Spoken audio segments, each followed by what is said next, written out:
वन्दे मातरम् सुजलां सुफलां। आप सबका सीजेडएमए क्लासेस में स्वागत है। हम अपनी 12th एनसीईआरटी में जो हमारी सीरीज चल रही है प्रायिकता में 13.3 एक्सरसाइज जो है इसमें 11वां क्वेश्चन करने जा रहे हैं। तो इसमें लिख रहा है एक व्यावसायिक निर्माता के पास ABC मशीन ऑपरेटर हैं, 3 हैं, उनके नाम A, B और C हैं। प्रथम ऑपरेटर A 1% खराब सामग्री उत्पादित करता है, यानी कि प्रोडक्शन 1% उसका कैसा खराब है, तथा ऑपरेटर B तथा C क्रमशः 5% और 7% खराब सामग्री को उत्पादित करते हैं। कार्य पर A कुल समय का 50% लगाता है, B कुल समय का 30% और C कुल समय का 20% लगाता है। यदि एक खराब सामग्री उत्पादित है तो इसे A द्वारा उत्पादित किए जाने की प्रायिकता क्या होगी। सबसे बड़ी बात यह है कि आप मानेंगे घटनाएं 3 मानेंगे, घटना E1, E2, E3, 3 लोग हैं, 3 घटनाएं मानेंगे। तो A के द्वारा उत्पादित घटना E1 यहां लिखेंगे, माना A के द्वारा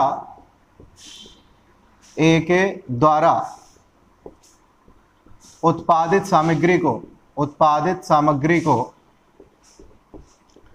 E1 से, कॉमा B के द्वारा उत्पादित सामग्री को E2 से, तथा C के द्वारा उत्पादित सामग्री को E3 से व्यक्त करते हैं। प्रदर्शित करते हैं की बात है, व्यक्त करते हैं। तो आपका P1 क्या होगा, तो 50% है, 50 बटे आपका 100 मतलब 1/2 होगा। इसके बाद में P2 क्या होगा, तो P2 आपका कितना है 30%, 30/100, आंसर होगा आपका 3/10। इसी प्रकार से P3 की अगर हम बात कर लें तो P3 आपका कितना है 20% है, तो 20/100, आंसर आपका होगा 1/5। इतनी बातें हमने लिख ली। इसके बाद में E/E1 और E/E2 फिर E/E3 निकालेंगे। यहाँ एक और बात आपको लिखनी पड़ेगी, माना E उत्पादित सामग्री खराब है, अब यहाँ तीनों के द्वारा खराब प्रोडक्शन किया जाता है, A, B और C के द्वारा। अब लिखेंगे A के द्वारा उत्पादित सामग्री खराब होने की प्रायिकता क्या रहेगी, P/E1 कितना गिवन है 1% ना, तो 1/, यहाँ पे 100 लिखेंगे। इसी प्रकार से B के द्वारा उत्पादित सामग्री खराब होने की प्रायिकता ये होगी P/E2 कितनी रहेगी, 5% है, तो 5/, आपका 100 हो गया। C के द्वारा उत्पादित सामग्री खराब होने की प्रायिकता P/E3, इसका आंसर क्या रहेगा, तो आपका 7/100 रहेगा। बेस प्रमेय से आपको ये क्वेश्चन अब हल करना पड़ेगा। यहाँ लिखेंगे बेस प्रमेय से।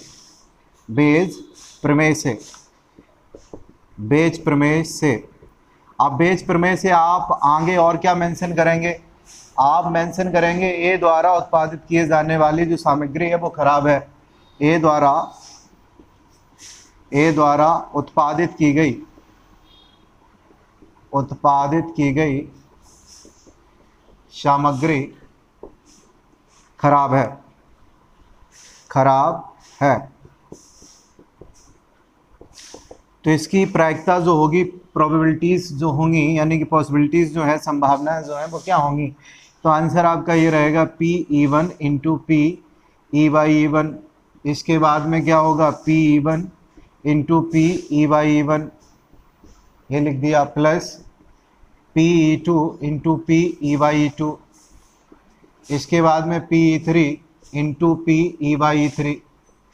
एक एक के हम लोग मान यहाँ पे पुटअप कर देंगे। तो P/E1 का मान क्या है, तो 50% लिख लीजिए, 50/100। E/E1 का कितना मान है, तो 1/100।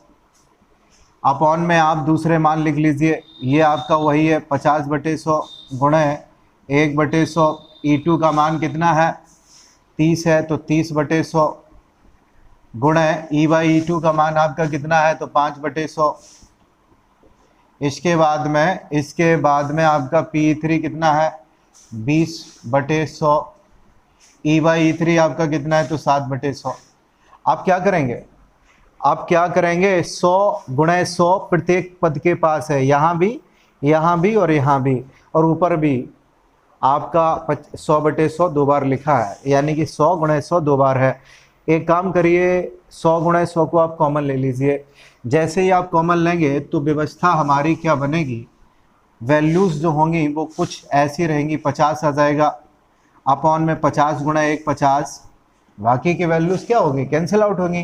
प्लस 150, 20 का 7 में मल्टीप्लाई 140, ये 50 कैलकुलेशन आप करेंगे तो 340 होगा। आंसर होगा 5/34। क्वेश्चन नंबर 12 लिखा है 52 ताशों की गड्डी से एक पत्ता खो जाता है, शेष पत्तों में से 2 पत्ते निकाले जाते हैं जो ईंट के पत्ते हैं। खो गए पत्ते की ईंट होने की प्रायिकता क्या होगी। तो इसमें सबसे पहले हम लोग घटना ई मानेंगे। माना घटना ई शेष पत्तों में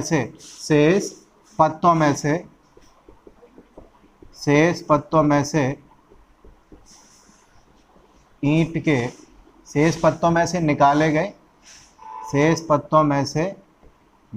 गए पत्तों के ईंट होने को व्यक्त करता है।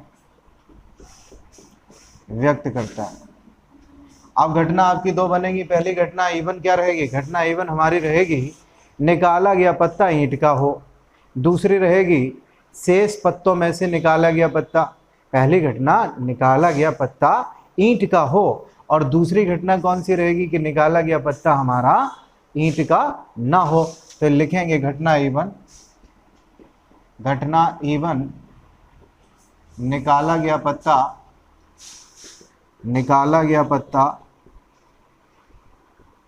ईंट का होना,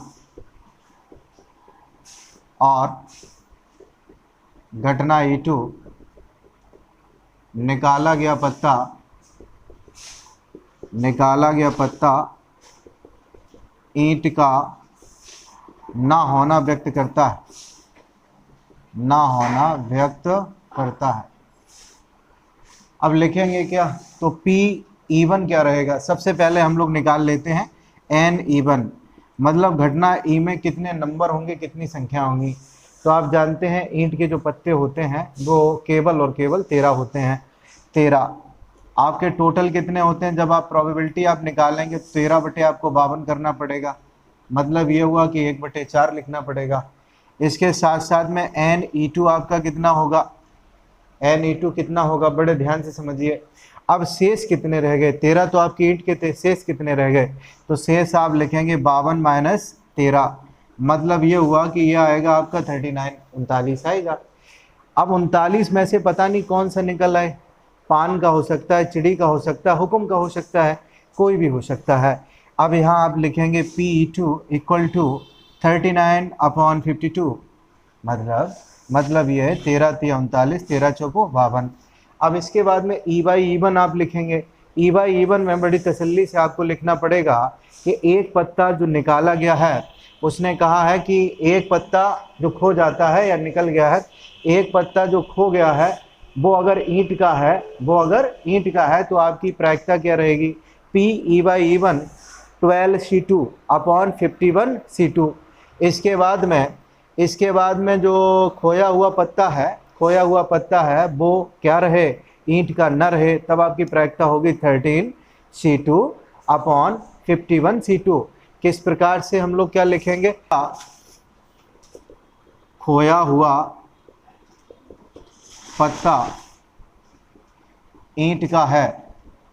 अगर खोया हुआ पत्ता ईंट का है तो 13 में से एक निकल गया तो 12 बचेंगे ना। तो इसलिए जब आप P/E1 निकालेंगे तो वो कुछ ऐसे होगा 12C2/51C2। 52 की गड्डी होती है, एक तो आपका निकल गया, वो चाहे ईंट का निकले चाहे वो किसी और का निकले, यहाँ तो 51 ही बचेंगे गड्डी में। और जब अगर ईंट का निकलेगा तो 13 में से एक कम हो गया, तो 12 C2। अब इसके बाद में इसका जो आंसर होगा वो क्या होगा, आप जानते हैं अच्छे से, 12 गुणे 11 1 गुणे 2 12 C2 का। इसका क्या होगा, 51 गुणे 50 अपॉन 1 गुणे 2, ये आपका कैंसिल आउट हो जाएगा। तो आपको लिखना पड़ेगा 12 गुणे 11 बटे 51 गुणे क्या 50, ये आपका वैल्यू ऑफ E/E1 का। इसके बाद में लिखेंगे खोया हुआ पत्ता ईंट का ना हो तो आपका चिड़ी का हो सकता है, हुकुम का हो सकता है, पान का हो सकता है। तो आपकी जो कंडीशन रहेगी PE/E2 की, तो पत्ते आपके टोटल कितने होंगे 13 C2, लेकिन एक पत्ता तो निकल गया है, एक पत्ता तो खो ही गया है। नीचे जो टोटल आपका रहेगा वो 51 C2 ही रहेगा।